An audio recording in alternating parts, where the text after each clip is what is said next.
What's up, YouTube? This is Jimmy Smith. Welcome to my channel, Ask Jimmy Smith. Today, I'm really excited to be talking to you about whether or not Amazon FBA is a sustainable business model. I get this question all the time in the groups that I manage and all the circles I run in, essentially. If Amazon FBA and specifically arbitrage, is this something that's going to sustain for the long term? Is this something that can ultimately be a business that you can count on? And with replenishable products, the way that I teach it and the things that I've done, with my course and my book, that's something that is sustainable. But I wanted to show you true data for what was just released by a website called Marketplace Pulse. And it's a very good article, which I'll link below in the description. But I wanted to go through some of the information that they provide to show you why Amazon FBA is a long-term sustainable model, even for these arbitrage replen sellers like I am. And so, yeah, let's go ahead and get into the article. Okay, as you can see, this is the article, Marketplace Pulse, Marketplace's Year in Review 2021. They go through a lot of amazing topics, really good information here, really good data, talk about the broken supply chains, the Amazon aggregators, advertising, Shopify, etc. But what I really wanted to and cared about the most are the Amazon is the default search engine, as well as Amazon sellers. So first and foremost, from the default search engine standpoint, you can see that they give a lot of different data, but searches related to Nike products continue to be among the top 200 most searched keywords before and after Nike's decision to remove their clothes directly from the Amazon.com marketplace. Consumers continued to look for Nike on Amazon after they did that. Decisions by either Nike nor Amazon did not appear to have any influence. And the reason is because of resellers, arbitrage sellers like ourselves that go out, they buy the products from either regular retail stores or from Nike outlets, and they sell them on Amazon.com. And that's the reason why this has continued to be, even for sellers that have struggled, it's continued to be a good model for just sustainability. Now, more people have shopped directly from Nike than searched for its products on Amazon. Nike's doing great, but it also offers one of the most recognized consumer brands. The point is not about Nike. It's that customers go to Amazon despite the brand's best efforts to reach them directly. In all ways that matter, shopping on Nike.com is better for the customer, according to this website. If some Nike customers defaulted to Amazon, even more defaulted for other brands. So if you think about it, people are going to Amazon for Nike. They're going to default to Amazon for all these other brands that we are selling from the stores directly. And that's because Amazon is the default search engine of commerce. It's pretty amazing to take a look at, just what Amazon has compiled from a search database. I know that even if I'm going to buy something in a retail store, I'll go to Amazon.com first and see if it's on there and just check out the reviews. Even if I'm not planning to sell it, right, as a seller, I'm going to buy it as a consumer. I want to check out the reviews on Amazon.com because it's such a great platform and it's very consumer friendly. Now, let's talk about the sustainability of the Amazon FBA business, because from an Amazon seller perspective, I hear so many times, whether it's through the week or throughout the month, just regularly, I hear about Amazon sellers saying that Amazon doesn't care about its sellers, saying that Amazon is no longer a sustainable model, that Amazon's trying to get sellers off the platform, and that cannot be farther from the truth. Yes, Amazon does create their own issues for us sellers.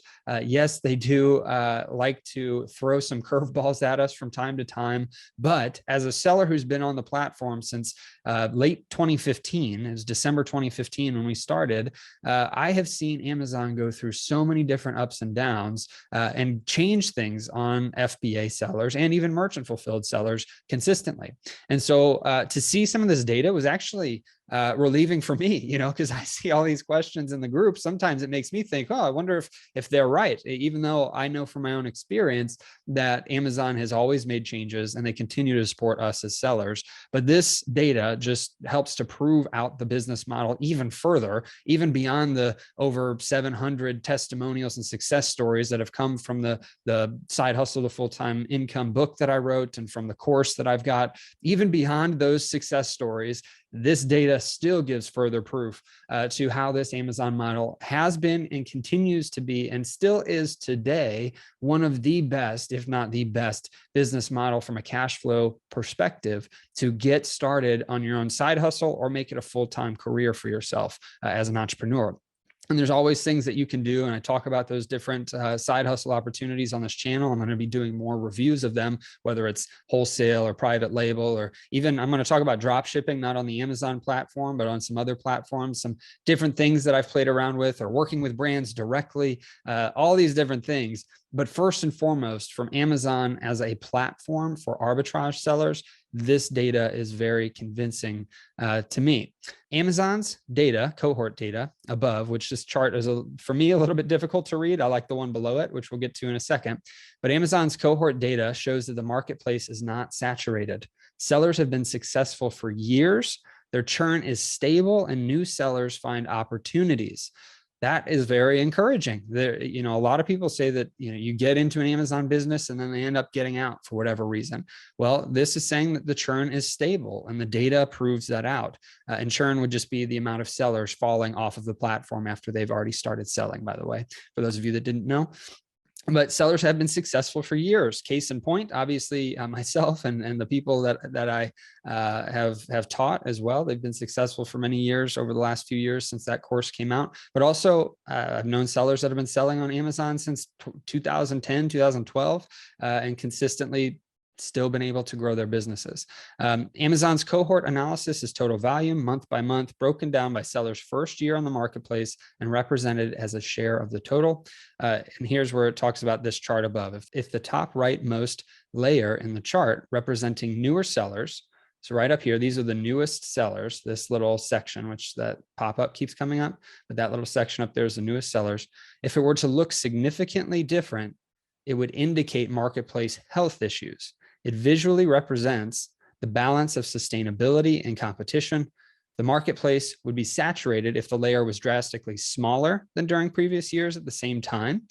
Established sellers would be churning faster if bigger than in earlier years. So the fact that this data, the size of each layer is relatively similar, means that either one, the new sellers, as it says right here, the marketplace would be saturated if the layer was drastically smaller. So if it was a smaller layer, it would be just saturated with new sellers, or established sellers would be leaving the platform much faster if it was bigger than in earlier years. So the fact that it's basically the same, size is a very good indicating point for us. The largest group in the top sellers list are businesses that joined Amazon over 5 years ago. That's me, right? We joined in December 2015. 56% have been selling since 2016 or earlier. That to me is amazing that the long-term sellers have been selling for such a long time. It's over half of the sellers right now on Amazon have been selling since early 2016. That does not mean the opportunity is any worse. As this chart shows, it's continued to be successful, continue to be very similar year over year. But what it does mean is that people that have been on the platform for a long time, like myself, continue to see the cash flow potential of the business. We continue to see the success level of this business. And we continue to see that ultimately this is something that is continuing to be profitable for us, continuing to grow year over year. The opportunity has continued to expand. Only 8% of the sellers right now are sellers that have joined over the past 2 years. So this data reinforces the long-term sustainability of businesses relying on the Amazon marketplace. And you can see this is why I like this chart better. I'm better with pie charts than these cohort data.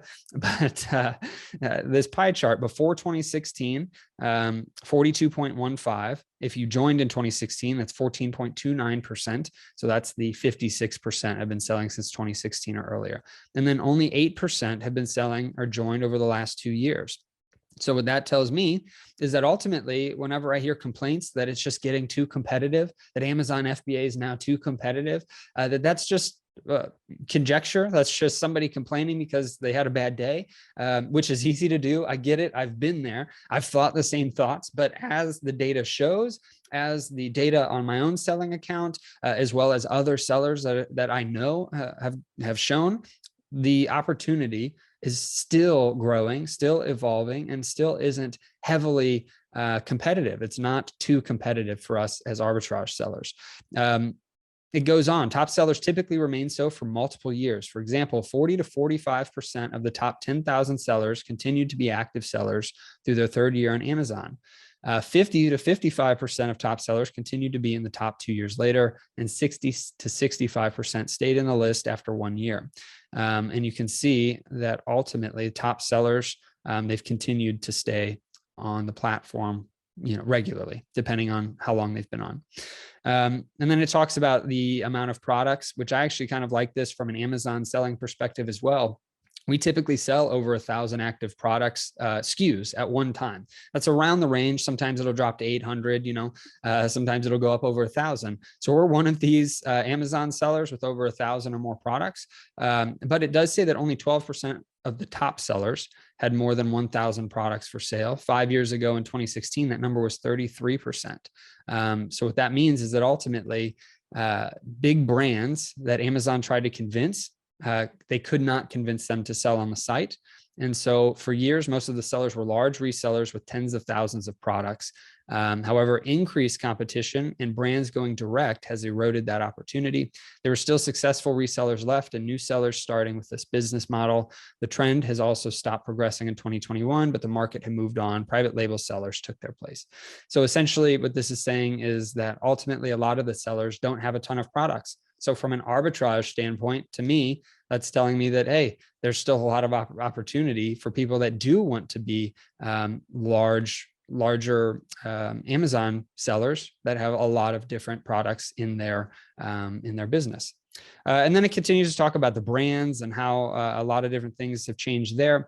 It talks about the headphones category, for instance. It also discusses the Chinese sellers, the counterfeit sellers, the problem that Amazon has encountered many different times with fake reviews, and how Amazon suspended them. So for us as actual sellers that are buying legitimate real products and sending them into the Amazon FBA platform, this is something that is encouraging to me, that Amazon is taking action against sellers that are breaking the rules. So it's pretty cool to see Amazon stick up, obviously, for their customer. That's why they did this mainly, but also from a seller perspective, for me, that makes a huge difference. And these are the suspended Chinese sellers, or the counterfeit sellers that, would probably be a better way to describe that, counterfeit sellers, and how they had so many of them, and then they had to suspend so many different counterfeit fake review sellers on their site.